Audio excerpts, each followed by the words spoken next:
단식 중인 이재명 민주당 대표의 검찰 수사가 막바지에 이르면서 안개 속 전국이 계속되고 있습니다. 이재명 대표를 돕고 있는 박균택 전 광주고검장 스튜디오에 나와 있습니다. 안녕하십니까? 안녕하십니까? 네.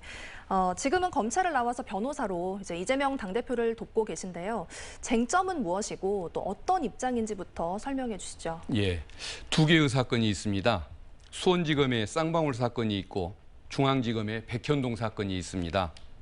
쌍방울 사건은 김성태 회장이 북한에 800만 불을 지급을 했는데 그 돈이 쌍방울을 위한 것이냐 이재명 대표를 위한 것이냐 다툼이 되는 사건입니다.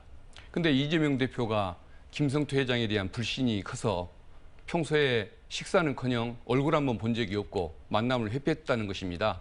그리고 송금 이후에 문자 하나 보낸 적이 없었기 때문에 저는 이재명 대표의 말이 맞다고 그렇게 생각을 하고 있습니다. 그리고 백현동 사건의 경우에는 한국식품연구원 부지를 녹지에서 준주거지로 바꿔준 건인데 이렇게 용도를 변경해 준 다음에 왜 민간 개발 사업에 함께 참여해서 이익금을 나눠먹지 않았느냐. 네. 이게 공격의 포인트인데 이미 53%나 되는 땅을 기부 체납을 받았습니다.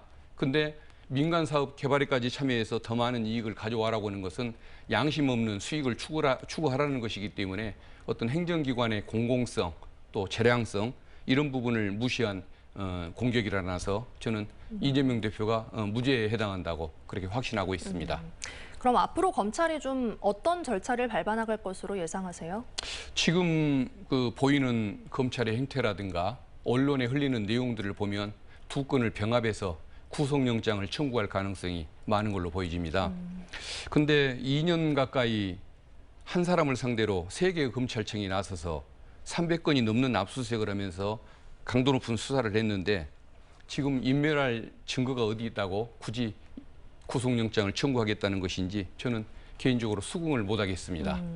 또 국회 체포동의안 표결을 두고도 여러 가지 경우의 수가 나오고 있는데요. 어떻게 전망하십니까?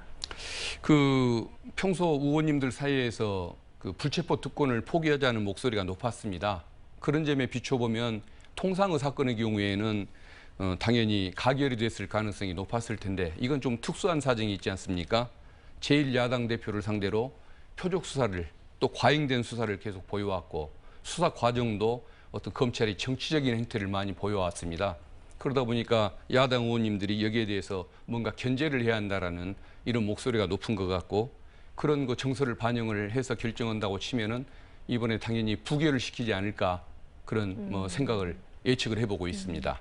또 이재명 당대표의 단식에 동조하는 동조 단식이 잇따르고 있는데요. 예. 이런 현상은 어떻게 보고 계십니까? 저도 그분들의 면면을 어느 정도 알고 있는데 다들 보면은 젊은 시절에는 민주화 운동을 위해서 투신을 했던 분들이고 그리고 지금은 민주당에 대한 애정이 아주 높은 분들이기 때문에 그 순수성을 저는 인정해야 한다고 그렇게 생각하고 있습니다. 네.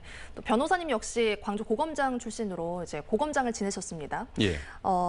검찰총장 출신의 윤석열 대통령의 국정 운영 어떻게 평가하시는지 궁금합니다.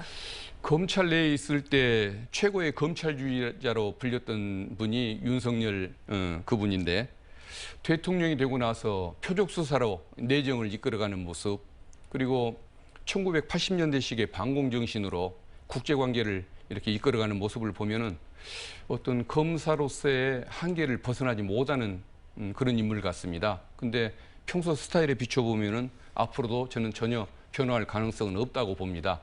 그렇다고 한다면 야당이 더 잘해야겠죠. 그래서 좀 더 창조적으로 민생을 챙기는 그런 노력이 필요하다고 생각하고 있고 그리고 또 국민들도 좀 더 아픈 눈으로 깨어있을 필요가 있다고 그렇게 믿고 있습니다. 네, 알겠습니다. 오늘 말씀 여기까지 듣겠습니다. 고맙습니다. 예, 감사합니다. 언제 어디서나 내 손 안의 뉴스. 광주 MBC 뉴스 유튜브 구독으로 함께하세요.